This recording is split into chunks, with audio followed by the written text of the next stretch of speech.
Welcome back. We now take a look at the day's business. My name is Carole Kariuki. The Private Sector Alliance has agreed to push for a common vaccination certificate among the East African partner states.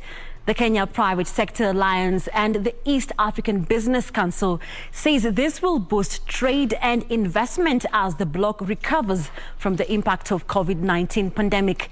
KEPSA CEO Carole Kariuki says the certificate, which will be accessed digitally, will facilitate free movement of goods, people and services across the region.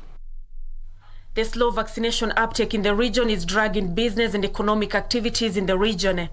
In a region with more than 177 million people, less than 10 million people have so far been vaccinated. The slow vaccination uptake in the region is dragging the business and economic activities in the region.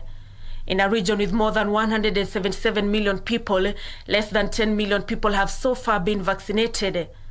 The situation is not different from the continent, where around 50 million people have received the COVID-19 jab out of a population of 1.3 billion people.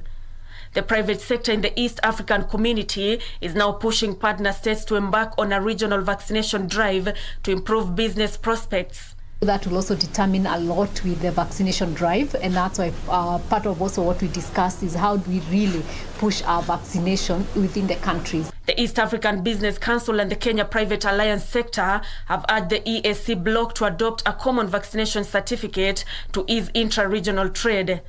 So that whoever is traveling across the region, you don't have to undergo several testing, because it is a cost for our business, it is a cost for our tourism sector, it is a cost to SMEs. KEPSA Chief Carole Kariuki says they are working together with the EAC Council of Ministers to have the certificate accessed digitally by December this year. We'll work on the mechanisms and see if we can engage the ministers of health in the countries, but also EABC does have direct interaction with EAC. Because the transaction cost is very high and no one is benefiting from that. You know, it has become a ground for corruption. So as business community, we have to raise this to the heads of state that this PCR test is not helping anyone. If the proposal is adopted by the bloc, EAC citizens and residents will have their digital COVID-19 certificates issued and verified across the region.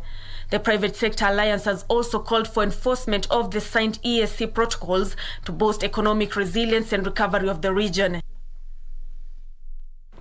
Some good news there from the private sector.